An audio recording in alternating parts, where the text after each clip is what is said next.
Magandang umaga po, magandang araw sa ating lahat. So ito na po ang ating bagong BMI kung saan may additional features po siya. Mayroon na po siyang listahan ng priority at second priority for feeding. Pwede na rin po natin siyang isend via messenger. So una, tingnan niyo po yung pangalan, BMI for feeding. Ang date po niya ay 9/4/23. Ito po yung last edit. Yung 20 po ay nagsisignify kung ilang section ang kaya. So, kaya po niya ang 20 sections. Okay. So, ang una pong dapat gawin ay basahin itong things to remember kasi marami pong may tanong, lalo yung mga bagong gumagamit ng BMI. Bakit daw walang height for age? Bakit daw months lang ang age? Bakit daw may hashtag? So on and so forth. Sa baba po, makikita nyo yung sheets and functions. Alin po ba yung home? Ito pong kulay green. Ito po yung mga sheets yung nasa baba. Paano po sila ginagamit? Nandito na rin po kung papaano. Sa YouTube po, kung gusto nyo makita yung video, hanapin nyo po yung pangalan ko, Ronnie D. Karingal, o kaya itong ating link.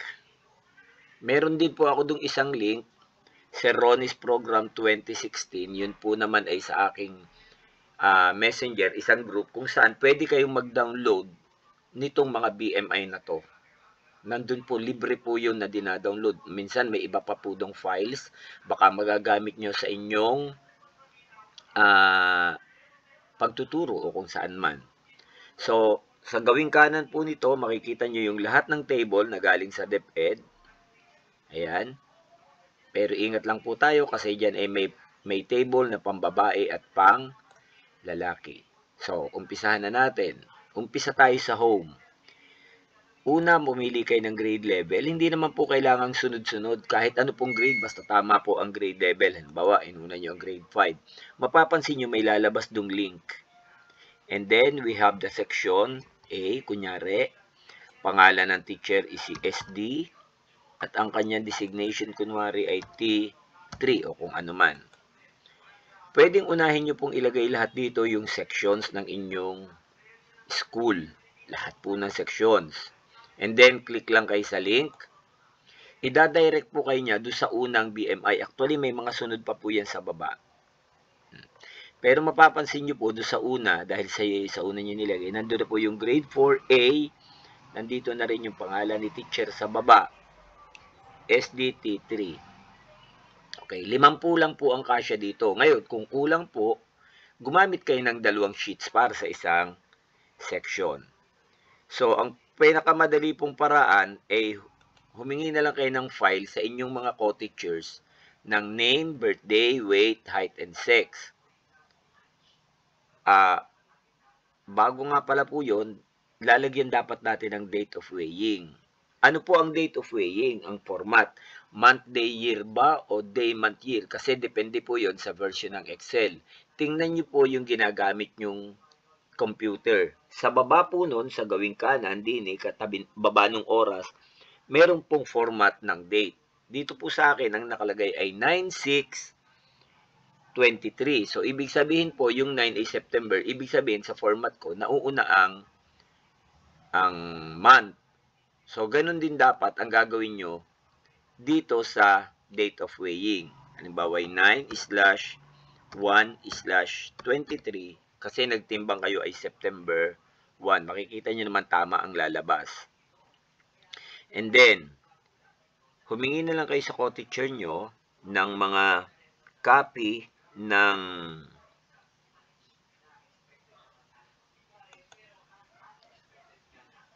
humingi na lang kayo ng copy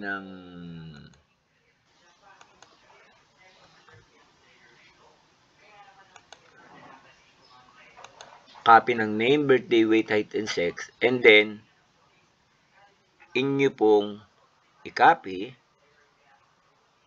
at i-paste nyo na lang dun sa ating BMI form. So,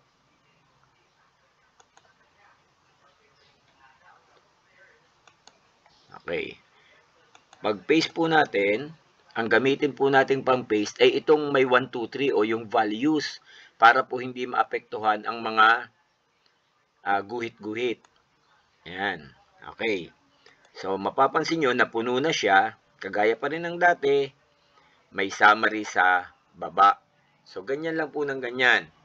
Pwedeng yung sunod na, sunod na section, makikita nyo naman dito kung may inilagay kayong section sa home. Kung gusto nyo bumalik sa home, pindot lang kayo sa gawing kanan, balik na kayo sa home. Halimbawa, naglagay kayo dito ng section uli.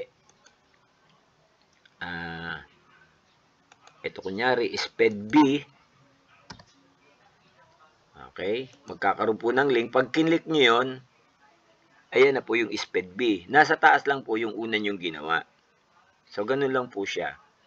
And then, okay, halimbawa natapos na kayo. Di ba ang sunod yung gagawin? Yung summary. Kagaya pa rin po ng dati, kung kayo ay elementary, since yan po ay grade 4, pindutin nyo itong kulay dilaw, lalagyan nyo pa rin siya ng enrollment. Kasi kayo naman na nakakaalam ng enrollment ng inyong school, hindi ko po alam yon. Ang alam lang po ni program, ilan ang inyong in-encode. Pero yung nag-enroll sa inyo ay hindi niya alam. Paari pong lahat ng nag-enroll na encode nyo, posible rin naman na hindi lahat ng nag-enroll na encode nyo. Now, so ganun din lang po. Dalawa na po pala ang summary. May summary tayo dito at may tayo ditong summary na for feeding lamang. Yung mga i-feeding, priority and second priority. Okay. Now, kung gusto niyo namang i-print ang inyong yung mga sections, so mapapansin nyo dito sa print, gagamit na lang po kayo ng short band paper. Pipili lang po kayo din sa lalagyan ng section. Automatic po yan kung anong inilagay nyo sa home, nandyan na po yung section. Halimbawa, ang gusto nyo i-print ay aring unang section. Kiklik nyo lang siya, lalabas na po yan, ipiprint nyo gamit ang short band paper. So kung 10 ang inilagay nyo sa home, 10 po ang choices sa drop-down na makikita nyo. So, pili lang kayo and then print. Gamit ang short band paper. Kung gusto nyong lagyan na rin ng inyong logo, pwede rin naman po yan. Then, ano po itong isa? List for feeding. Ito na po yung priority at second priority. Okay. Ano po yung second priority? Kung gusto nyong makita kung sino ang first and second priority, pag tiningnan nyo dito dito may mga data rin po, tapos pwede kayong mamili din makikita nyo dito kung ito pong number of priority and secondary priority ay lumampas ng 50, kasi 50 po ang kasya sa isa, ang makikita nyo ditong choices sa pages ay 2. Pero katulad po nito, 17 lang. So, isang page lang po ang makikita nyo dyan. Page 1 lamang. Pero kung halimbawa, ang nakita nyo ay 100 o 110, ang makikita nyo pong choices din ay 1, 2, 3. Ang page 1 ay 50, ang page 2 ay 50, at ang page 3 ay 3 lang. So, kung gusto nyo i-print, nasa sa inyo po yan. So, ito pong kulay dilaw, ito po yung first priority, at ito pong nasa orange, ito po ang second priority. Sila po yung stunted o severely stunted, pero sila naman ay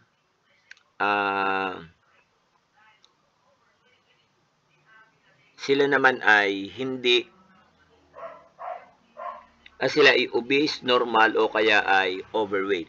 Mapapansin nyo dito yung isa, severely stunted, hindi na siya nagkulay po kasi siya naman ay kulay dilaw na. Siya po ay priority na. So, yun po ang ibig sabihin nun. So, ganun din lang po. Pili lang kayo ng page. Pag ito po ay blanco, blanco din po yan. Pero pagka nilagyan nyo siya ng page, ilalabas po niya yung dapat laman ng page na yon. Now, dito naman po sa BMI for feeding. Okay. Sa BMI for feeding, ito, halimbawa, blanco, ang gusto nyong malaman ay yung lahat ng normal, ang NS, pili lang din po kayo din ng page. Dito po makikita nyo, iisa ring page. Pag kinlik nyo, lahat po ng normal, lalabas. Ano po? Kung ang piliin nyo naman din ay halimbawa ayaw nyo ng normal, gusto nyo ay obese. No, dadalwa po ang obese. Kung gusto nyo i-print, nasa sa inyo.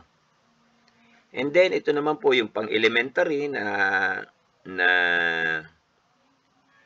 summary. Ito naman po yung pang-secondary.